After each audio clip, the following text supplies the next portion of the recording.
ఉమ్మడి నెల్లూరు జిల్లా సూళ్లూరుపేట నియోజకవర్గంలోని ఒజ్జిలి మండలం కురుగొండ గ్రామంలో ఎన్నికల ప్రచార కార్యక్రమాన్ని శనివారం ఉదయం సూళ్లూరుపేట వైసీపీ ఎమ్మెల్యే అభ్యర్థి కిలివేటి సంజీవయ్య, తిరుపతి ఎంపీ అభ్యర్థి మధ్యల గురుమూర్తి స్థానిక వైసీపీ నాయకులతో కలిసి ఎన్నికల ప్రచారాన్ని ప్రారంభించారు. ఈ సందర్భంగా గ్రామంలో ప్రతి ఆలయంలో ప్రత్యేక పూజలు నిర్వహించి కోలాటాలు, డప్పుల మధ్య ప్రచారం సాగించారు. రానున్న ఎన్నికల్లో ఫ్యాన్ గుర్తుపై ఓటు వేసి అత్యధిక మెజార్టీతో గెలిపించాలని వారు కోరారు.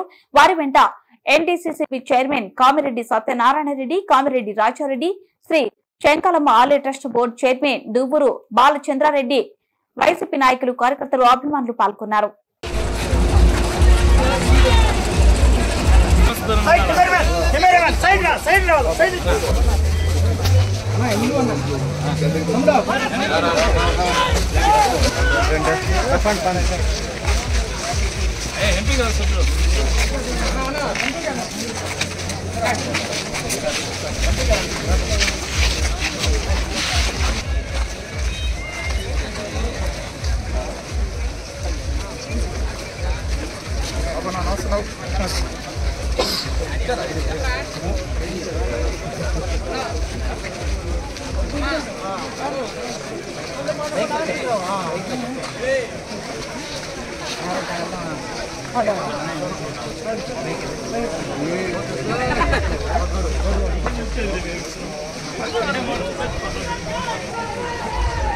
ఎప్పుడు